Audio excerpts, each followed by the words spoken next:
What you're about to experience is one man's quest to see beyond the tumultuous period we're in and to envision what lies just beyond our grasp, yet well within our reach. Welcome to Larry Rifkin's America Trends, where the future has arrived, and it's just in time.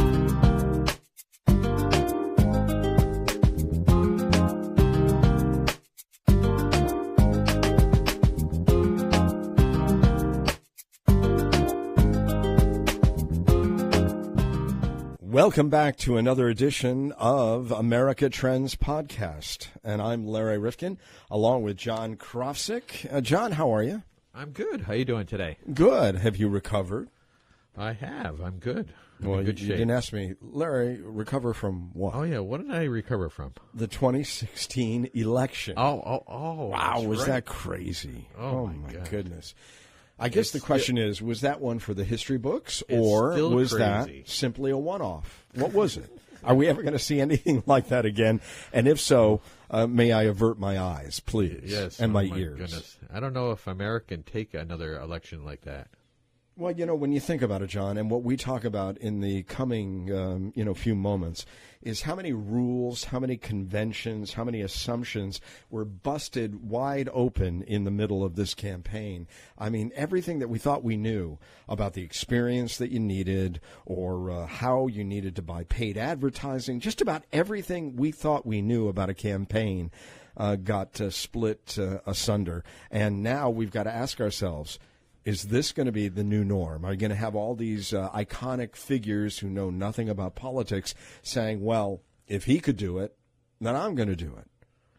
Well, I don't know. I mean, we had hope and change, and a lot of people were pissed off, so they voted differently. So I don't know really how this is going to shape up. I don't think any of us really does, but we try to speculate with John LeBoutelier, who used to be on a wonderful program called The Political Insiders, and he had his friends there. He had Doug Schoen, who's a Democrat who was working with Hillary Clinton. He had Pat Cadell, who has been a pollster for Jimmy Carter and long in the tooth in terms of experience. And then John himself was a congressman from Long Island. Right. And we wanted to ask him because we had him on our radio show many times, and we got to love him. And he likes to be called LeBout. And he's somebody who's not afraid to give his opinions and does it in a way that is really inviting and not confrontational. But they did a show that was based on the fact that they actually had been either candidates or consultants, not just pundits. And we thought that was a great, aspect to cover so that we weren't only dealing with our own opinions, having not done this. Though I have run a couple of campaigns going way back. Right. I mean, I'm talking about way back for a state senator and a state representative, but not on the level and in the league that these guys have played in. No, and it makes sense. You get it from the source rather than from the newsmakers who aren't there and don't understand the whole. Well, they pretend that they do. They pretend. Well, but then if they were really put in that position, how well would their candidates do? I mean, let's be honest. Good question. Look, we know that there are a lot of empty suits in our business. Well, they're not empty, but they're half full of whatever. So, hey, by the way, I was wondering if you thought, because remember on the radio program, and John was my producer and engineer, and John, I used to tell people that I'd love to shove the whole thing back into the back room and let some of the party bosses give us candidates, because they seemingly, before the primary system and all the nonsense and people running around the country and everything, I thought they gave us some better candidates in the past who were more centrist. Well, that's what I thought. You know what, though? I don't think there was as much money and as much, at least on the surface, anyhow. Maybe it was there. We didn't see it. But it seems like there's the money that's involved now to get elected and who everybody is, these people, I don't know. So now you're in bed with these companies, and so you're not. So you're saying that we built a political industrial complex. We did. But again, I mean, Donald Trump did a lot to that complex. I mean, don't forget, he says, I'm my own strategist. I'm my own speechwriter, because he would come out. And the thing that I thought that he did at the beginning, that I've got to give him a lot of credit in terms of a breakthrough activity, was his extemporaneous approach. So, for example, I was just reading about this new book on Hillary Clinton, and it said even from Jump Street, even from get-go, she had no message. And she had 10 people writing her introduction to the campaign, and nobody could figure out among the 10 people why she was running.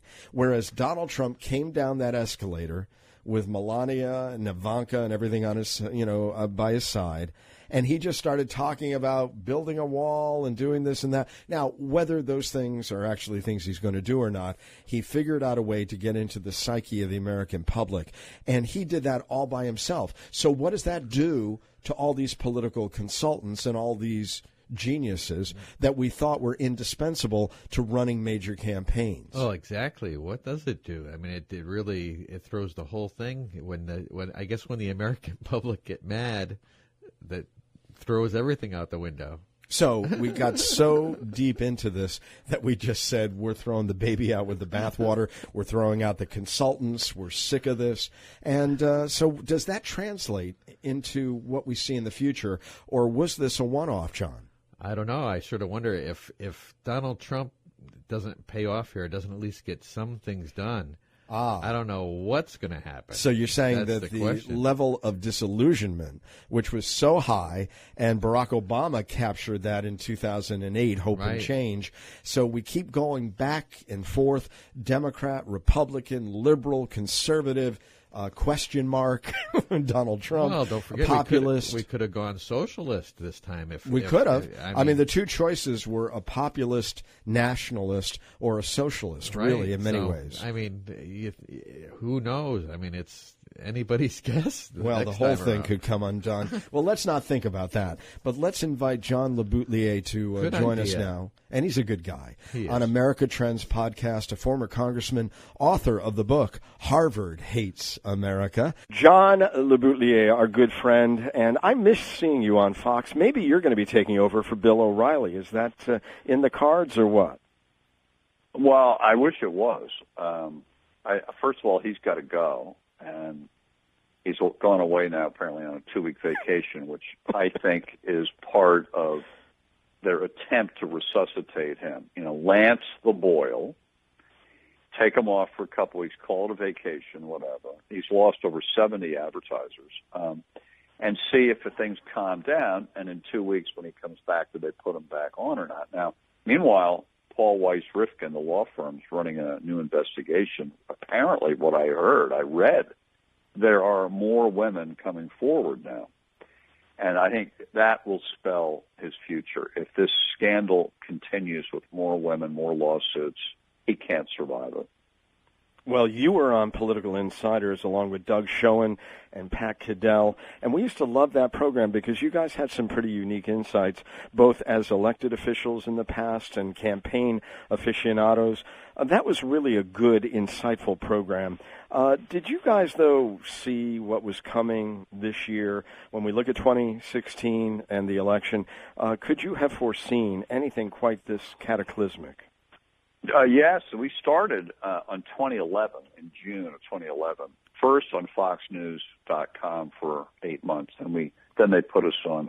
And it was me. I got this show on Fox, and I hired Pat and Doug to be on the show. It was my idea, and it was my idea because you and I are going to talk about campaigning and modern technology of campaigns. I love that stuff, and I always had said to Ailes and others, you take the NFL. Every Sunday before the games, every network has an NFL pregame show. And who's on that show, Larry? There's Jimmy Johnson, a former coach. Ex-jocks. Terry Bradshaw, an ex-quarterback, right? Mm-hmm. Michael Strahan, an ex-defensive lineman. Howie Long, an ex-defensive. No, it was players and coaches who actually did it. And we want to hear them talk about each team, games, what's going on. They know the stuff. But in politics, there is not, and other than my little political insiders, there's never been a show on TV that's the equivalent, which is people who've actually done campaigns for a living, a candidate, a pollster, a speechwriter, or whatever, who've actually done it. And these shows that they have on politics are all one journalist interviewing another. none of whom have ever worked in a campaign. No, I know. And we didn't even know that all these ex-football players had their brains scrambled, so listening to them was pointless. You guys actually never put on a helmet, so actually what you had to say came from a clear mind, we think. Well, mine was clear and Doug's was clear. Pat Caddell, after his experiences in Hollywood, and whatever he ingested out there, I'm not sure his head was that clear. But well, I know yours is clear today, and we don't need a crystal ball. We saw a lot of things that happened in 2016, and what I want to know from you today on America Trends podcast, how many of those things are going to traverse into 2018 and 2020? And let me start with one that really impressed me at the beginning of the campaign. I've got to say this about Donald Trump. All of a sudden, I saw somebody on a stump who didn't have a speech, who didn't have a teleprompter, who didn't seemingly have 1,000 consultants writing and rewriting everything that he said, and he was really connecting. I mean, what does that do to the way that campaigns are going to have to run in the future? Well, he had passion. His supporters were passionately connected to what he said on the stump. He knew it when he made that famous comment that he's repeated many times, which is, my supporters believe in me so much that if I went down on Fifth Avenue and shot someone, my supporters would still stick with me. He was right. And that passion, that passion, Larry, has nothing to do with campaign tactics, polling, nothing. That's organic. And we had two candidates last year, and still do, two of them, who got and generate that passion. Bernie Sanders on the left and Donald Trump, who's really not on the right. He's a populist. But he's got it among his core supporters. Unfortunately, he's so polarizing that if you're not in the core supporters, you're equally passionately against him, which the Bernie Sanders passion, it does not go that way. There's very little negative Bernie Sanders passion. Now, how does the establishment, when they see this, because, look, everybody wants to get elected or reelected, so does the establishment look at this unique candidacy of Donald Trump and to some extent Bernie Sanders, and do they write it off as an anomaly, or do they try to glom onto it and try to recreate it in some form? It's a great question. I'll give you a great answer. They do what they always do. They co-opt the parts that they can co-opt. And you've already seen it here in New York State this week with Governor Cuomo, who wants to run for president. Obviously, he's a Democrat in 2020, has implemented, state legislature passed it, basically Bernie Sanders' free public college for anybody from the middle class and lower here in New York State. Right. So if your family makes, I don't know what it is, 130 grand, whatever, or less, the kid gets to go to state college for free.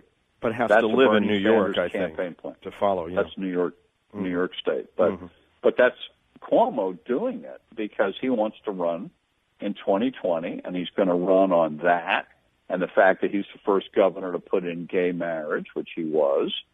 And he's building up, even though he doesn't govern like a lefty, he's building a left-wing agenda because who votes in the Democratic primaries? More left-leaning voters.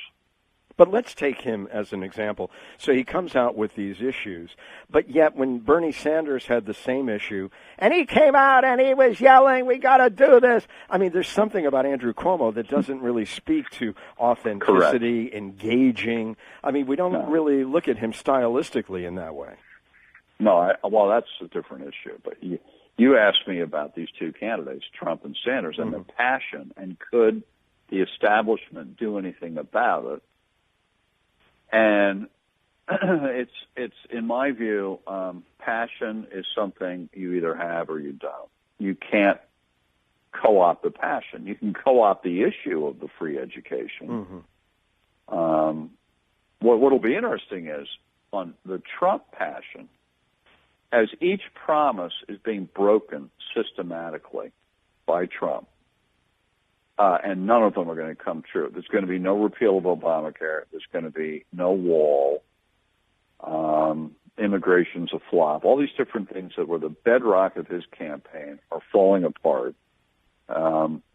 Will the passion by his 37% still be there, or will that fritter away like the promises are frittering away? You know, I can't answer that yet because those people still dig Trump. Let's go to the media measurement firm Media Quant, and recently they gave us an estimate. They say that Donald Trump received the equivalent of $5.8 billion in free media over the course of the election. Compare that to Hillary Clinton, $2.9. What does that say about free media, passion, the ability to get on television live, to be extemporaneous, versus what we used to think was really the silver bullet in politics, which was the 1-minute ad? Well, what I used to think is, I still think, it came from a book I read, Larry, I don't know, because I read all the stuff about campaigns, 30, 40 years ago. A guy wrote a book called The Invisible Primary. And the theory of that book was, you have to win the New Hampshire primary to be nominated. Up until that time, no one who'd ever lost New Hampshire had gone on to win the nomination. We since have nominated people who lost it. But generally, you want to come roaring out and win these early primaries, obviously get ahead of steam up, and there you go. The invisible primary was this theory that the guy, and now gal, who is the best known before the campaign even begins will win the invisible primary, that's that one, and then go on and win the primaries. And it worked last year. The two best known candidates by far were Donald Trump and Hillary Clinton. And Trump won the invisible primary of the Republicans. She clearly won the invisible primary of the Democrats. She was such a terrible candidate, she barely hung on to win the nomination itself, but she did. And Trump, from his many years of cultivating free publicity, he's a publicity hawk, really goes after it. Mm-hmm. He won the invisible primary and went on and won the real primaries. So does this encourage more unconventional candidacies? Already you've got Oprah Winfrey saying, well, I thought you actually had to be a town councilor before you could be president. But if that's out the window, then I'm going, perhaps. Or Mark Cuban, or name any one of the number of CEOs who might say, this is for me, let me try it. Well, I'm not going to rule out anybody, but a lot of it's going to depend on the next couple of years of Trump. If he continues to be an absolute blunderbuss, fool who knows nothing about how to run the government, he will lose, by the way. And the next wave of whatever comes along will be the opposite. It will be someone who runs as, I know how to get a hold of this thing and make it work right. Okay, so we would then look at the outsider with scorn, saying we tried that, because we have done so many flip-flops in the recent period. Who could have imagined that Bill Clinton would be followed by George W. Bush, and George W. Bush by Barack Obama, and Donald Trump? We really are in a state of confusion, somersaulting all over the political landscape, looking for someone. That's exactly it. It's exactly right. But I think we're way too early. I think we got to look at the appeal of Trump. The generic appeal was we need a businessman to run the government, and that was generally what worked. And then he was over the top and overdid everything. But what we've learned, which I already could have told you, but no one wants to listen, is that businessmen know how to run their business. None of them know how to run the government. They haven't been in the government. How can you run an organization you've never been in? Would we hire Bill Belichick? Now, let's take Bill Belichick. Does anybody run a football team better than him? No. The guy's dynamite. Would you hire Bill Belichick I was thinking about that, by the way. No, of course. Of course. He's really good. Yeah, no, I know. Reluctantly, I say Would we hire him to run a Silicon Valley company? No. And that's no knock on him, but it just makes no sense. And to hire a guy that runs a real estate company in New York that he owns, doesn't have shareholders, nothing, to hire him and put him in charge of the biggest entity in the world, the U.S. government, is insane. And it's proving. Well, are we going to be? He doesn't know. No, I know. Are we going to be asking for more? In other words, he really was like a Morton Downey Jr. I'm angry. I'm mad as hell. And this country is a mess. And Barack Obama is one of the reasons. Now Barack Obama is gone. He'll be gone for 4 or 8 years by the time we get to this again. So that whole notion that I'm angry, and I'm angry like you're angry, I mean, is that all going to have dissipated and we're going to look again, you think, for somebody who's been more involved in the mechanics of government? No. They're going to be more angry. Okay, they were angry after Bush, George W., when they picked Obama. They went the exact opposite of George W. George W. was white from the political aristocracy, conservative. What do? They pick a outsider who's never been part of the political scene from Chicago, liberal, and not white, obviously, half white, half black, whatever, and a whole different out-of-the-box thing. And he's also the second most liberal senator other than Bernie Sanders by voting record in the Senate. They try him. He said, I will bring people together, and I will make Washington work again. That's why Obama got elected. Okay, he had his 8 years. The mirror opposite now of that was Donald Trump. And it's failing quickly. It's just not working. And if it continues this way, we got to look for something that's the opposite of Trump. Not another Mark Cuban, not another outside know-it-all BS artist. It's going to be someone who can say, hey, I'll get a hold of this thing, but I know how to do it. Yeah, but I mean, we hear that all the time. I mean, I'm the one, follow me.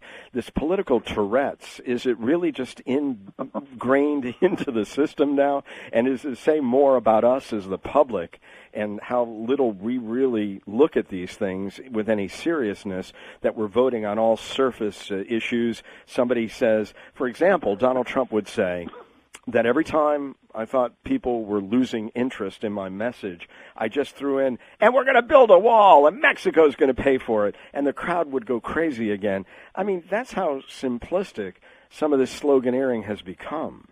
It really is. Well, I mean, there's always that. And my view is we'll just keep trying until we hit on another president who happens to get things done, and it works. Will that be by happenstance? Just, I mean, yes. Will we just be lucky that we found the person who came along at the right time? Larry, go back to when you and I were unfortunately much younger. We had Johnson, who was unbelievably good at politics, but got all caught up in Vietnam. He doesn't run again. Nixon comes and barely wins. But Nixon gets in there, keeps the war going. He's all paranoid. He does Watergate. He gets bounced out.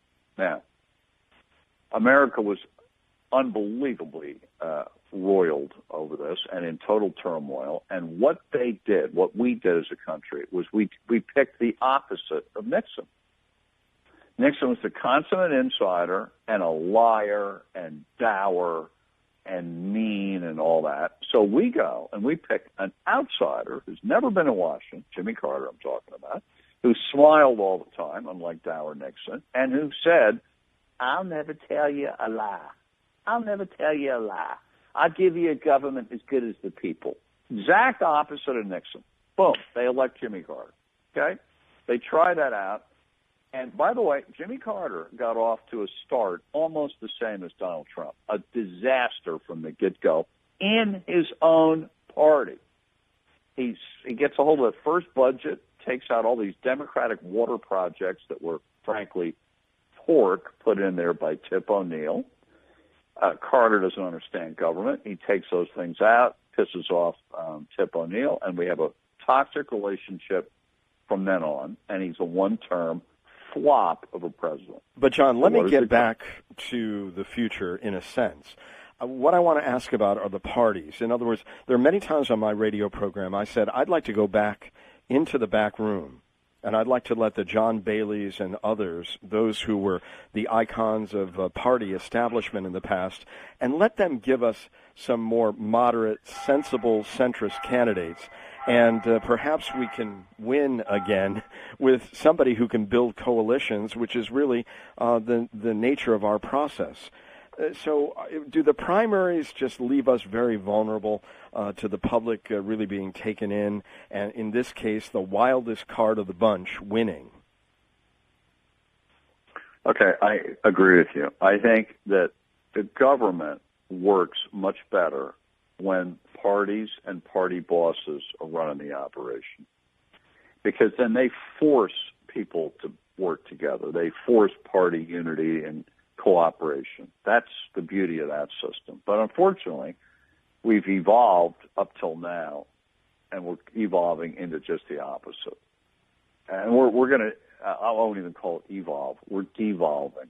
We're headed even in worse territory, because where we're headed now, there's no doubt about it, we're headed towards an independent president, a guy or a gal who's going to come along and run against both parties and get elected. Mm-hmm. That's coming. I have no and doubt. You almost predicted it this time. I did. Well, in many ways, Trump is that person. Right. But he took the banner of the party. Right. He did. He took it. I think he would have been smarter not to. And anyway, Trump is his own worst enemy. He's got so much baggage that he creates that he is an anomaly to what we're talking about. But you really think that a true third-party candidacy going forward, given the way we have neutered the party structure and have this cacophonous primary system, that somebody who is not really embroiled in that can come to the fore and really make their name? Yeah, I wouldn't call it third party, because third party implies candidates for House and Senate and all. Mm-hmm. I would just say an independent candidate. I think that's coming. I think. So what happens to the party system going forward? Well, you need parties in the House and Senate in order to pass legislation. That's the thing. You have to have a Republican Party and a Democratic Party. I mean, you change the name, but you need them in order to get 51% of the vote in each body, or 60% in the Senate. We have to have it, and it's designed to get a consensus of the American people. So what will the 20? I still think that can work. What I think is going to happen is Trump's going to fail. I think he is failing.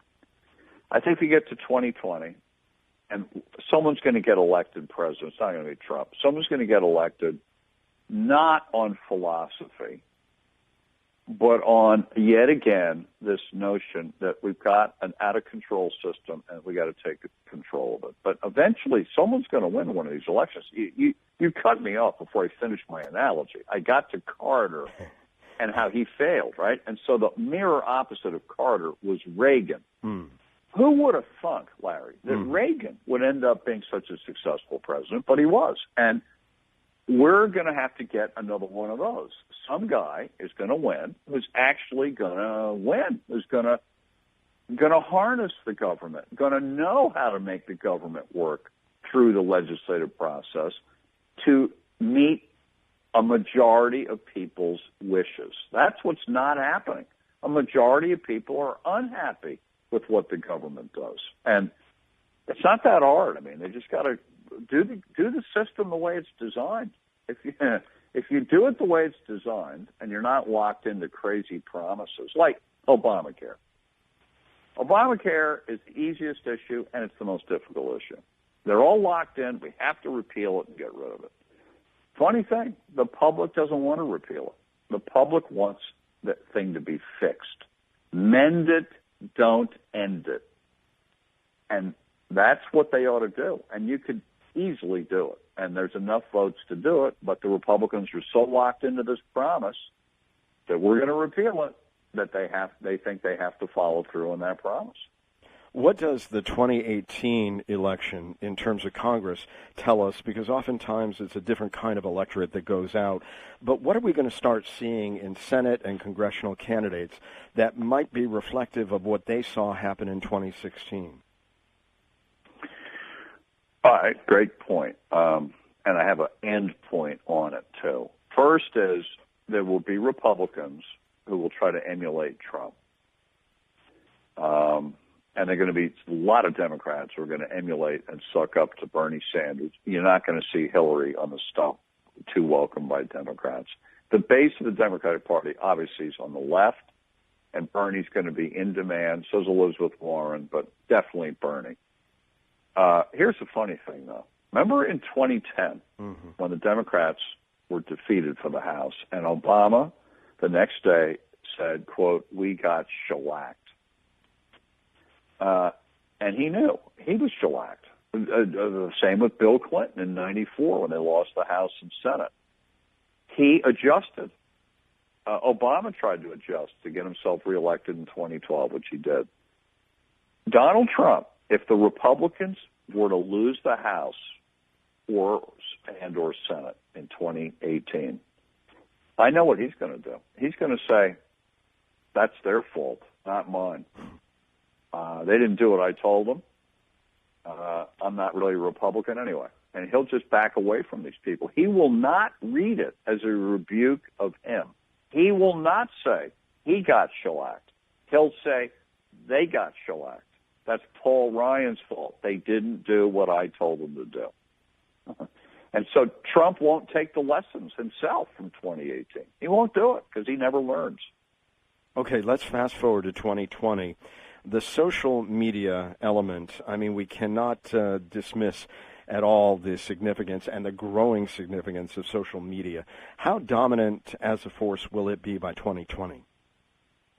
Well, it's obviously very big. But to me, that's all technology. Technology comes and gets better, and it's compressed news cycles and other ways to reach voters. It's still the single most important thing in a campaign is the message.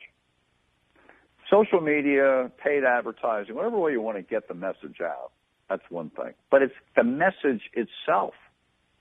And the message of Trump and Sanders was the compelling story of 2016, which is the country's deteriorating and only this populist message can fix it. And the elites and the establishment have let you down. I'll change it. That was the same message from both of them. But the populist message historically in America has come and then it's gone. I mean, an Andrew Jackson, a William Jennings Bryan. It's not something that has been the common lexicon of our political vocabulary. No, but it does rally people. And when you have, like we had last year, first of all, the populist message against 16 other candidates won out in the Republican primary. And for Hillary and Sanders, let's face it, she basically, you could say she lost the nomination. Other than superdelegates, Bernie Sanders wins that nomination. And therefore you would have had Bernie Sanders, populist, versus Donald Trump, populist. So are any of those rules going to change over the coming 4 years in terms of superdelegates, for example?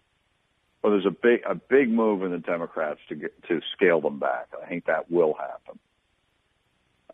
Republicans will keep the thing. I think Trump will keep it whatever way he can to get himself reelected. So he'll control the party, renominate. I mean, so he'll control the superdelegates. So he'll keep it. Probably. We don't have superdelegates. We have something, but it's not called superdelegates. But he'll rig it for himself.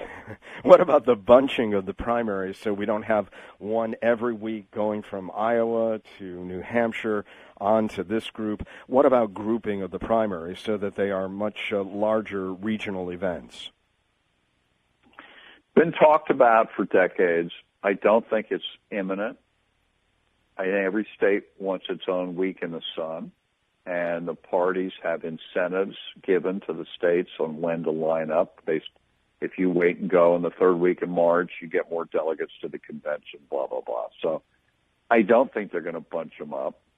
Let me tell you, as an American, I don't want them bunched up. I think it's better to stretch the thing out, to test the candidates over the long haul. I think it's better. If we do it all in a month, and start on Feb 1st, and by March 1st have the nominee, there's no time for buyer's remorse. Yeah, but look at this. I mean, we thought that as this campaign wore on, that most of us would find Donald Trump less inviting. There was so much information that came out about him as it went along, and Hillary Clinton, but we still went with these candidates. Well, I don't know. Well, you know what? Not that much did come out. We never knew. I mean, unique. We did not know till a month ago, 3 weeks ago, that both candidates, both nominees, were under FBI investigation during the campaign. We knew she was and had been cleared, but it hurt her a lot, the FBI thing. Even if she was cleared, then it clearly hurt her when it came back with 2 weeks to go. Mm-hmm. What would have happened if we'd known about Trump also being under investigation? Would that have been enough to change those 77,000 votes that won him the election in Wisconsin, Michigan, and Pennsylvania? We'll never know. But let me ask you, let's go back. I mean, every cycle there's some wonderkind. I mean, there's somebody like a Karl Rove, and then it's David Plouffe, and Robbie Mook was going to be that. Vladimir Putin was that, I guess, for Donald Trump. Yeah. No, somebody like that. Yeah. I guess the question is, what is the skill set that you're going to need next time when you look at it? The array of advisors and you on Political Insiders had different backgrounds. When you look at organizing a campaign staff going forward, what kind of skill set are they going to need? Well, everything comes from the candidate, not the staff. Staff is there to carry out whatever the candidate wants. So number one still is what in one sentence, what's the message of this campaign candidate? Hillary never had one. Trump had one that he fought against it, but it was, we need a revolution in America. That was really the message. Well, make America great again. That was his line. Yeah, that was it. It was great. Yeah, and she never had one. Bring us together, whatever it was. It just, and she was the wrong messenger, too. But the head of the campaign needs to be able to take whatever that message is and get it out there in the most effective and efficient way, which will be, as you say, social media. It still will be paid advertising. It'll be everything. Debates, what impact will they have going forward? Big. The debates are big. I know that they have studies that show they don't change things much, but on the margin they do. And they solidify what people think one way or the other about the candidates. And they give you an opportunity to change opinions about you because it's direct. There's no filter between you and the viewer. So they're huge. They're huge. When you looked at it this time, even though nobody thought that the debates ultimately were the deciding factor, when you looked at how people thought they were going to come out and that Donald Trump was going to get brutalized during the course of this and revealed for having insubstantial thought and, political... I think he was. That's the thing. I think he was shown to be a lightweight. I don't think he won the debates. I think she won them easily. Mm-hmm. But to his supporters, it didn't matter. And the FBI thing canceled that out. With that 2 Fridays to go, when Comey came out and said, I'm reopening the investigation, that was devastating to Hillary. It had to be. It threw her off the whole game.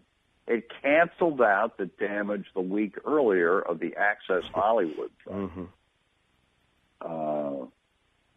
And look, she won the popular vote by millions and lost the electoral vote only because of those 77,000 votes. Listen, Trump should have lost that campaign.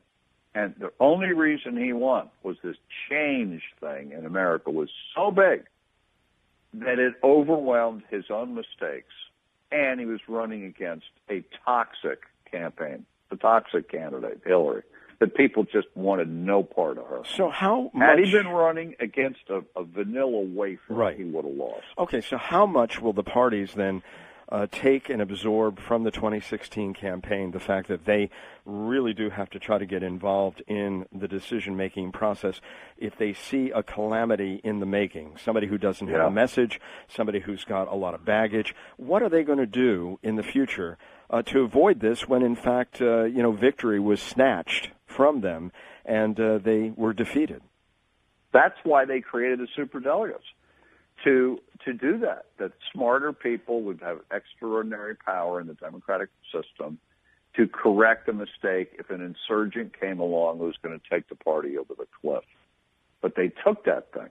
They took that superdelegate rigging system and used it to prevent an insurgent this time, Bernie Sanders, right, who I think would have, we'll never know, but Bernie Sanders would have run a better campaign against Trump than Hillary did. There's no doubt about it. I mean, in a year of outsiders, he would have beaten.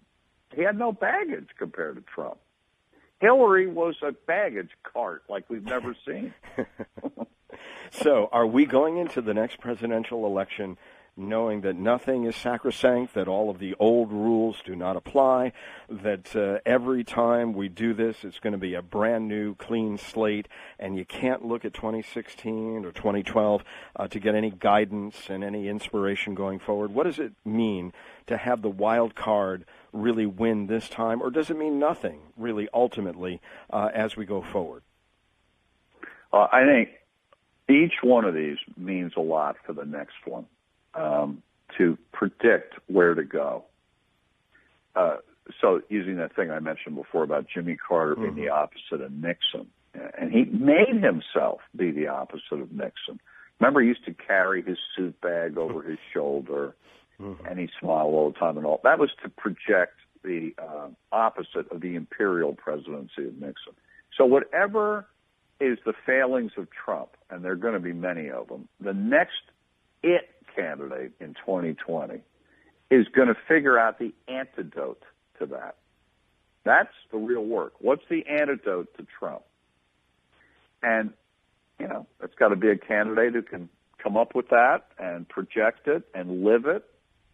And we don't know yet what it is. We don't know what it is. We got to wait. It's only we're only 80 some odd days into this thing, but I guarantee you. Yeah, wow, it doesn't feel seems that like way. 100,000 maybe. John, I've got to ask you this in closing. Most importantly, for those of you who are political insiders, and John and I are not, but you are, and your buddies, Pat and Doug, when you look at 2016, most important, I think, for the entire political system is what message you got from the American public and what they're looking for, what impresses them, ways to communicate with them. So what did you, as an insider, learn about the rest of us, because you're really trying to appeal to us? What did you learn? I learned that Pat, Doug, and I had been right for 5 years, that we were in a pre- and then a revolutionary moment in America, the revolution being against the elites, both the political elites, business elites, educational elites, all of it. The country has never been where they're at now. We've had tough times in America. Depression, world wars, all that. Watergate, Vietnam, terrible times. But we've never had it where the public believes the government is the problem. And that is not going away. That is and clearly Trump is not capable of turning the government around and making it run well and an efficient machine, which is what people thought he could do. They never knew that Donald Trump doesn't run a company. Yeah, he doesn't. The Trump organization isn't really an efficient machine. It does real No, estate it's a deals where family-bound business. They sell the name Trump. Sure. Well, of late, that's what they've been building. doing. Yeah. But John, let me get you back to this. I mean, what institution suffered the most in the wake of 2016 and has to recover the most?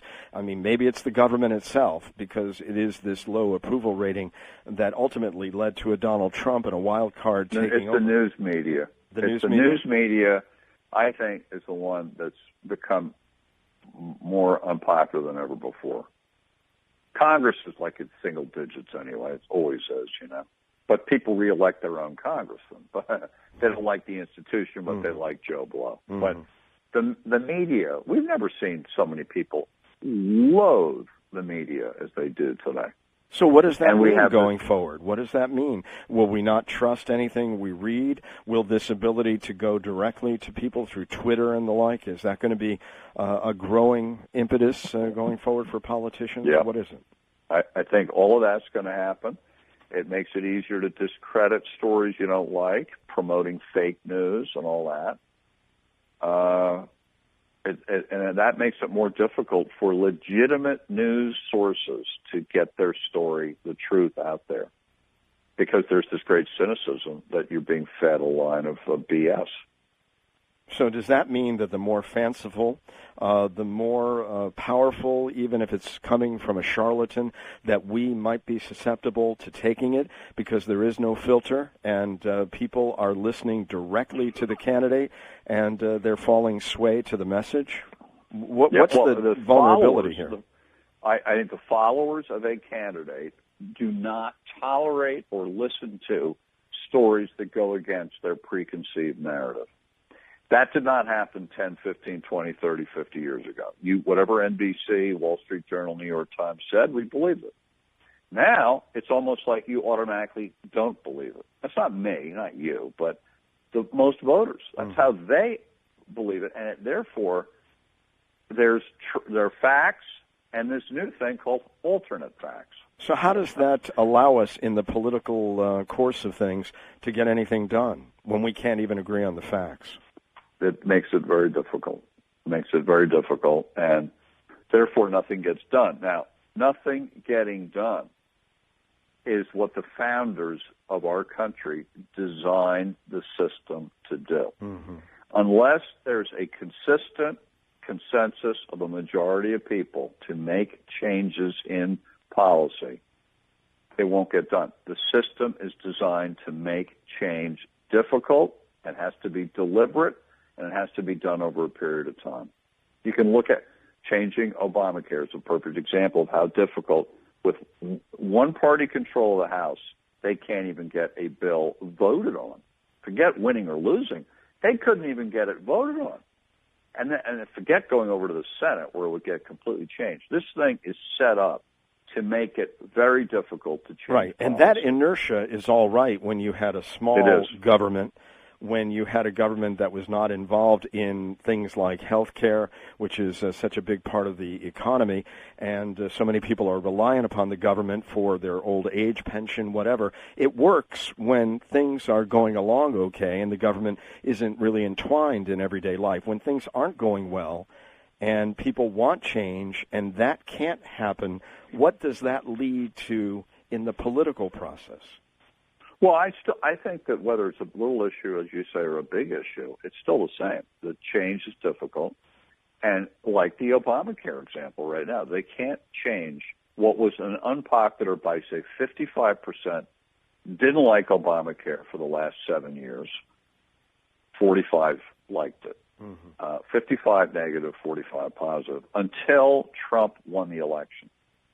And once people started looking at this, they say, wait a second, I don't want to lose what I've got. I want to keep pre-existing conditions in my kit on my plan. And suddenly the numbers have done a reversal. 55% now want to keep and repair Obamacare. Only 40-some-odd% want to get rid of it. Point being, there is the majority of people gumming up change on purpose. They don't want to change it. And their representatives in the House and the Senate are going along with that. Even though they clearly, as a majority in terms of electoral votes, voted for some pretty dramatic change. So, well, we'll see where all of this takes us. But I thank you, John, for coming by today and trying to work with us to understand what this all meant, because 2016 was a race unlike just about any we had seen. So what 2018 brings and 2020 is beyond our imagining, but you've helped us to at least frame what it is that we should look for. Hey, John, you have a podcast. You have lots of other ways that you're trying to connect with people. You can share that with us right here. We'd love to share that information. Thank you, Larry. I do a podcast. I don't know if it's as good as yours, but I do one called Revolution _ the podcast. It's on everywhere. It's on SoundCloud, iTunes, Stitcher. Just type in Revolution _ the podcast. It's about what we're talking about on your show today, about the political and social revolution in America and the results of it in the Trump presidency and how it's not being fulfilled and, in fact, is causing a counter-revolution against Trump. So let the games continue. Hey, John LeBoutillier, it's always a pleasure to talk with you on our podcast, on radio, or just off the air over lunch. You're just a great gentleman. Thank you for coming by. Thanks for having me, Larry. Pleasure. If you like this episode of America Trends Podcast, will you please leave us a kind rating or a review on iTunes? John, is that too much to ask? No, or even a comment. Give us in the Anything. comment section on the ones that you liked. And, you can also email me at newsletter@rifkinradio.com. And that's another way you can contact us with your ideas. Don't forget, your review really is important to us. And, John, they may say, why? Why? Why is it so important?